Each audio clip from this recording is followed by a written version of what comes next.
Bienvenue à la séance publique du Conseil municipal du lundi 3 août 2026. Au cours des derniers jours, plusieurs citoyens ont exprimé des questions et des préoccupations concernant les actions mises en place dans notre communauté pour soutenir les personnes en situation d'itinérance. Je souhaite profiter de cette séance publique pour rappeler l'approche de la Ville de Saint-Hyacinthe face à cet enjeu et les actions concrètes que nous menons en collaboration avec nos partenaires.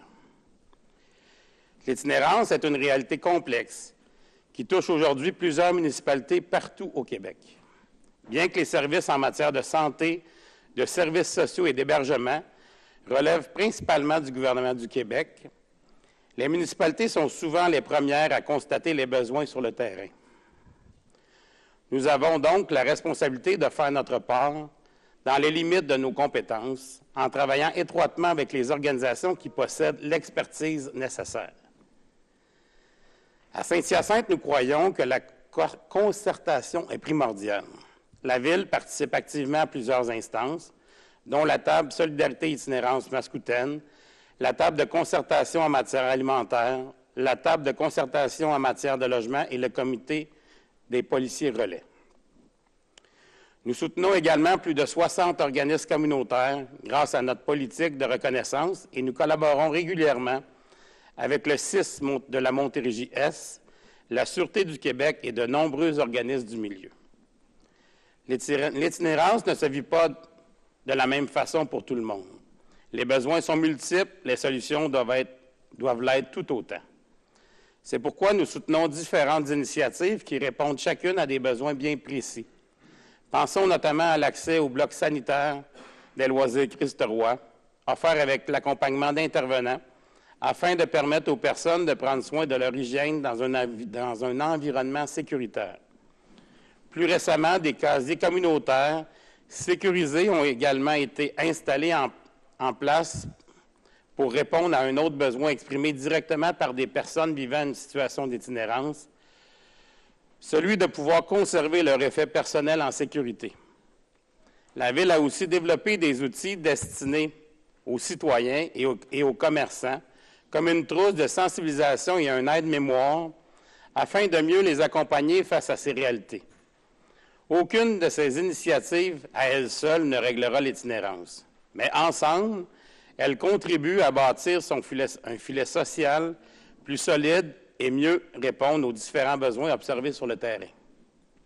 Soyez assurés que la Ville continuera d'assumer pleinement son rôle, soutenir les organismes de notre milieu, favoriser la concertation entre les partenaires et appuyer les initiatives qui permettent d'améliorer concrètement la qualité de vie de notre communauté.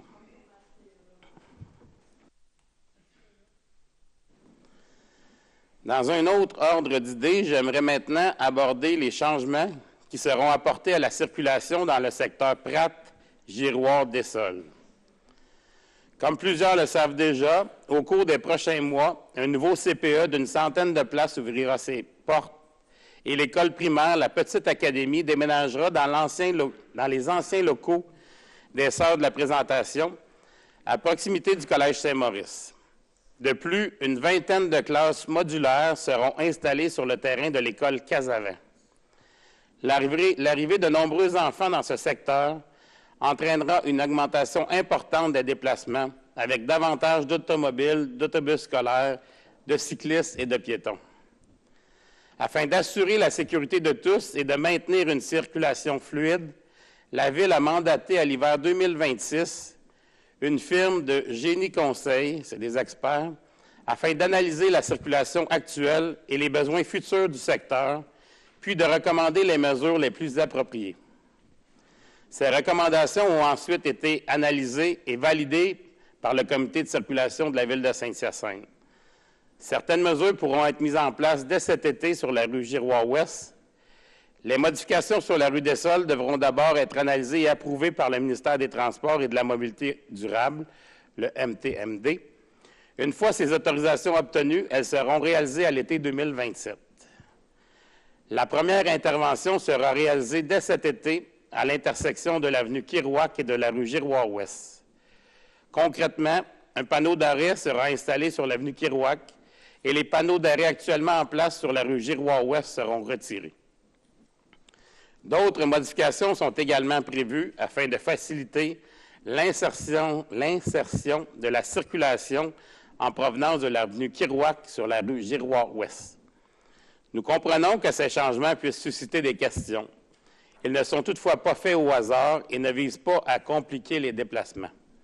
Ils découlent d'analyses réalisées par des spécialistes en circulation et font partie d'un ensemble cohérent de mesures visant à améliorer la sécurité et la fluidité des déplacements dans le secteur. Comme toujours, nous continuerons de suivre attentivement la situation après la mise en place de ces changements.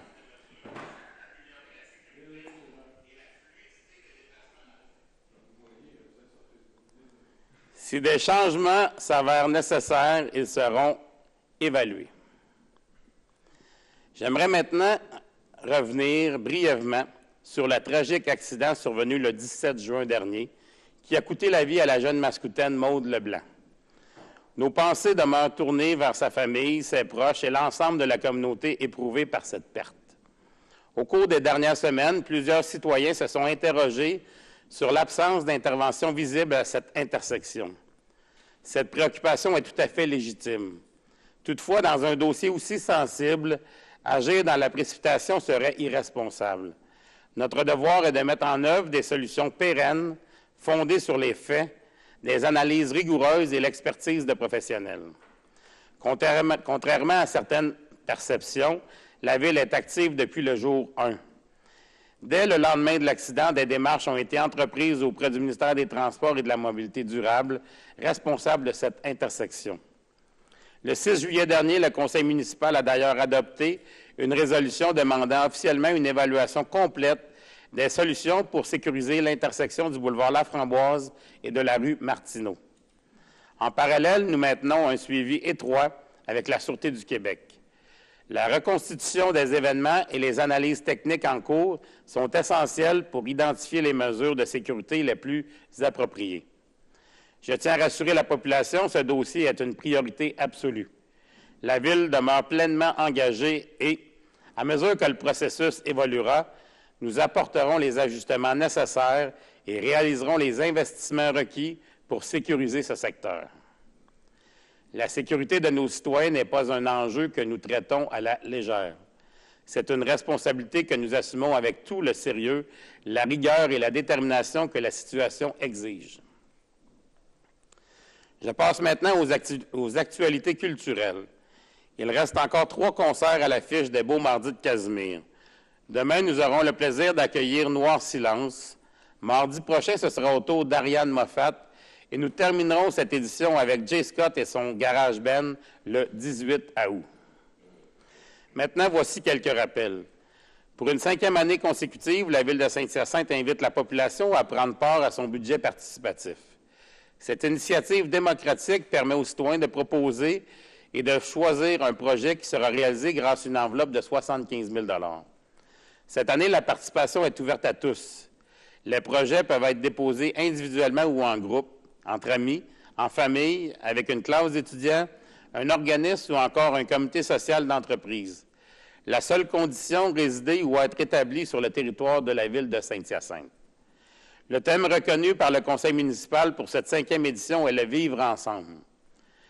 Les projets soumis devront contribuer à créer des milieux de vie inclusifs, accessibles et participatifs, favoriser les rencontres et les échanges entre les citoyens, répondre à des besoins collectifs et renforcer le sentiment d'appartenance à la communauté. Visitez notre site Internet pour tous les détails. La session des cours au Centre aquatique des Jardins débuteront plus tôt que d'habitude, dès le 21 août pour les enfants et le 8 septembre pour les adultes. Les évaluations gratuites pour les enfants auront lieu le 10 août. Les inscriptions débuteront le 12 août à compter de midi. La programmation complète est maintenant disponible en ligne.